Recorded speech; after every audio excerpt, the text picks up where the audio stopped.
We're going to talk about New Year's resolutions. January 1st was a couple days ago, and now that we're heading into 2020, a lot of people, we actually just came back from the gym, set goals for themselves. Some of them are gym related, like going to the gym to work out, get healthy, lose weight. Some of them are career oriented, like getting a new job, getting a promotion, getting a raise in salary. Some people have family goals and resolutions like starting a family or being more strict with your children or your parents or stuff like that. So we're going to dive into the idea of resolutions, what they mean, did we set any for ourselves, how do we get them, and what do we do if maybe we can't achieve those resolutions that we set out for. So Brian, what do you think the importance of resolutions are? It's the importance of a resolution is to become something that you imagine yourself being. And of course, you would like to imagine yourself being better in certain ways. Mm-hmm. Whereas I think similar to Brian, I see it as a roadmap. I see it as you start the new year fresh, and a lot of people say they have a clean slate going into the new year. New year, new me. Mm-hmm. So now you got to think, what do I want to see me achieve throughout this year? So some people will have a long list of resolutions. Some people keep it short and simple. Some people keep it very generic and vague. Other people keep it very specific and poignant to what they want to do or where they want to be.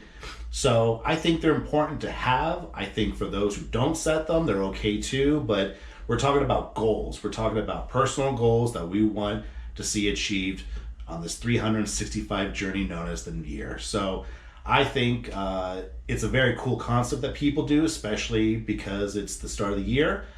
And if you don't set them, you're still all right in my book. So back to you, Brian. Did you set any resolutions for this new year? Sure did. This is actually the first year where I've set any resolutions. And the reason for that is because when I was younger, I imagined that if you needed to do something, that you would just buckle down and do it. There's no reason to start at a specific day or to have a crowd of people doing or setting goals on a specific day so you feel like you're part of a crowd and that kind of boosts you. But in a way, that's obviously how a lot of people function, is to have, perhaps a gym buddy to go start going to the gym and, someone to help nudge you along in your journey.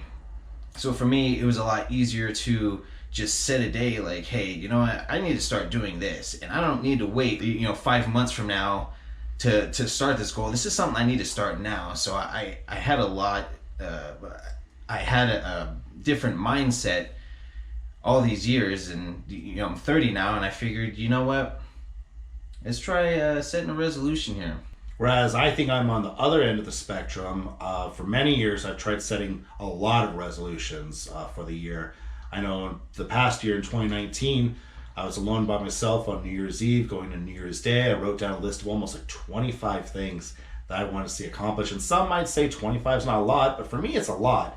So the problem I had is it got too crowded, and these things some of them were real big and some of them real small. So then it comes down to, in that crowded field, which one do you really focus your time and energy on? Mm-hmm. Just like so many things in life, we have limited resources, limited time, and almost limited functionability, where we have to be very smart with what we take on because we don't want to go chasing something that we may never achieve. But I think having a good, solid list that is very easy to comprehend, not too specific, but not too vague, really helps you keep focus on achieving those goals. Yeah, sometimes you set a lot of goals and there's a lot of things you want to do, and understandably, our life is finite and it's very limited in the things that we can do and that we're able to do, and there's only a certain amount of hours in the day. So something that's helped me on the journey to resolve some things in my life is to actively reduce the amount of things I'm doing to focus hard on a certain few things that are really important to me. Very nice. So if I were to list a couple ideas on, maybe if you're watching here and you're thinking, Joe and Brian, how can I, even if I don't list my ideas and resolutions to you, what are some steps you'd advise us to take in order to get them? I'd say maybe that'd be down to maybe 2 or 3 things that I'd really focus on. First for me is, if I've experienced this before, don't make anything you have too vague or too specific. And I'll go into that a little bit. Too vague, you really have no game plan and you don't know where to start. Some people, that's the hardest part for them, is finding where to start. It could be as simple as, I want to get fit. Okay, where do you start? Do you start in cardio? Do you start in weightlifting? Do you start with a gym buddy? Do you go by yourself? So many times we have these big things and we think that they're swallowable. We think that they're easy to digest, but then we actually get on our plate and we try to figure out this humongous thing. Where do I begin? Do I start top? Do I start with bottom? Do this and that? And then some people get so frustrated they give up. Now, when you go too specific, it might have to do with too much time involved. It might have to do with if you're going down a path and you miss one step. Oh, now because I skipped, a certain amount of time, there's no point to finishing it because, it was supposed to be this structure I set up for myself and I was supposed to follow these steps and now I didn't do it. So what's the point anymore? And give up. So I think keeping it reasonable, keeping it to where you know exactly what many steps you have to take to reach your goal works perfectly for me. Second point I'd say is making it something that you enjoy. So a lot of people, we're going to go back to the gym again because this is New Year, New Me for a lot of people. They don't like working out. So it's understandable that you might have weird feelings about working out around people. If you're, let's say, a female, you might have a hard time working out with a bunch of men who may be ogling you or looking at you. It could be as simple as you might be overweight and you're afraid of how you're going to look in front of people. So there are alternatives to that. There's a lot of trainers out there who will do personal training with you at your house, or even you could pick up something like a medicine ball. And there's so many things you could do with just this one item at your house. All you need is a wall, all you need is a medicine ball, and then you just need to put in the time and effort. As long as you can do that, you can chip away at that major goal. The last thing I would say is having someone keep you accountable. So it's one thing to tell yourself that you're going to do something, but let's say you drop the ball, who's going to keep you accountable? Well, it has to be you. But if you don't keep yourself accountable, who is there to catch you? Or who's there to keep you honest to yourself? So I would say maybe sharing it to your closest people. I know it's afraid to share our closest things that we're working for because we're afraid of failing that person too. But if that person loves you enough and understands you enough, they'll make sure that you're accountable to yourself and at least reminding you of it, talking about it to you, and just making sure that they see you achieve the happiness you want. So those are my tips and tricks for kind of getting to where you want to get to. Yeah, set some sort of idea for yourself, and if it just takes a minute or a few seconds, like, yeah, I want to get into exercising. How am I going to do that? Do 5 jumping jacks your first day, or 1 push-up.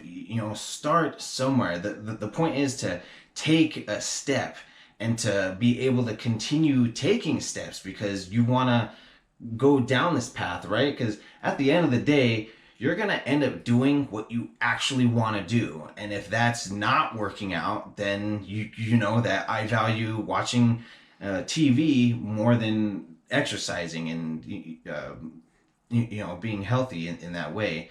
It is probably one of the most extremely difficult things to hold yourself accountable, right? Because you, right? You let yourself get away with certain things like, I didn't clean the bathroom today. I'll do it, tomorrow. Tomorrow comes, it's only me here anyway. You'll give it another couple days or whatever. You don't make your bed for a week. No, the point is to have some sort of reflection. If you need to keep a journal about yourself, like, hey, look, I did not do this. How does that make you feel? Does that make you feel good about yourself that you set up a goal and you're not following through with it? It probably feels a lot worse when you tell 10 of your friends, 5 of your friends. You know how hard it is to have friends, right? Mm-hmm. If you just tell all 5 of your friends, this is my goal, this is what I'm going to do, right? And then you talk to them in a week and, hey, how's that goal going for you? Like, what? I haven't even started. Or I did one day and I said, screw it. This is way too hard. It's like, oh, why? Why? Now it's embarrassing, right? Because you had all these high hopes, high expectations, like, yeah, I'm going to do it, I'm going to work hard, and da da da. And then it doesn't, and then it's like, oh, yeah, I know. Now I feel like crap because, all my friends, all my best friends think I'm kind of, a loser, I'm kind of lazy, or whatever it is. So, yes, figure out some sort of way to keep yourself in check, whether it's telling your friends, and if you don't like your friends kind of, giving you that uneasiness, then maybe tell one friend, or keep a log of yourself. Hold yourself accountable in some way, because if this is something you really want to do, you're gonna do it. That's it. So keeping on the point of accountability, if let's say we get halfway through the year and we're July 2020, and maybe you didn't set a long list of goals and resolutions, and you just haven't achieved it, what would be one thing you would suggest to the viewers on just maybe turning that around? And so you're already 50% of the way through the year, but you want to end with something good. What would be something you do in a short period of time to kind of make yourself feel better about the year at large? So what comes to mind for me is, sometimes you hear of people getting remarried, recommitting to these things. You know what I mean? Like we're like going through the process, and yeah, maybe it's not over yet, but maybe you need another Kickstarter. You know what I mean? Like maybe the journal thing worked for you the first month, and you were able to keep up on it by yourself for the next few months. And after that, you start, kind of losing it or losing your way. Recommit. Okay, what worked for me in the beginning? What's gonna challenge me to continue doing this thing that I enjoy? If it just so happens that you pick up the habit and you stick through it because that's how much you end up enjoying it, great. You don't have to worry about this. But for those people who go into the goal and lose their path and are looking to get back on track, this is something you might want to do, is recommit. Find out maybe a different way that you want to go about it.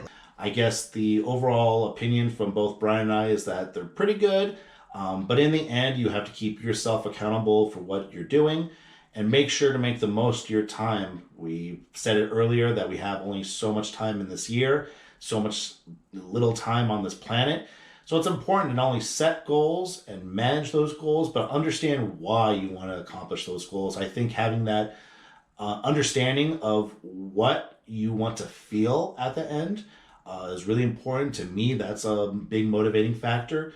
I know some people will give up, and hey, I might even give up on some of my resolutions, or I find it too hard and give up, but that shouldn't stop me from just wanting to be happy and learn new things and discover who I really want to be as a person. Right. So keeping them manageable is kind of my way of going about it. For Brian, it's keeping yourself on track and knowing exactly how you want to do it, and figuring out ways around these obstacles that are in your way. Mm-hmm. So if you feel like you're gonna give up on a certain goal, like it just so happens maybe that's not a goal that's right for you, or something that you don't feel is as important as you thought it was. It's kind of like going into school where you're thinking, oh yeah, I'm gonna go in, and I'm gonna come out a dentist, right? And you start taking some classes and find out, like maybe this isn't for me. Maybe I need to switch up what exactly I'm looking for in this field, or pursue something completely different altogether. So don't be afraid to fail at something, because you're gonna do that all the time, no matter what, especially if you don't set a goal for yourself. So everyone's got their way of going about setting resolutions, achieving them. Hopefully you guys don't find yourselves letting yourself down and dropping those resolutions, but we'd love to hear from you in the comments what ideas you have for 2020 and what resolutions you set. Maybe list your top 3 for us in the comments below. But let's keep the discussion rolling. I always believe that setting goals for yourself is super important in life, regardless if you're young, middle-aged, or old. So keep on setting those resolutions, and hopefully by the end of 2020, you'll have achieved as all of them or as many as you thought you could do. Yep. So we'll see you guys later on Opinions and Shit with Brian and Joe.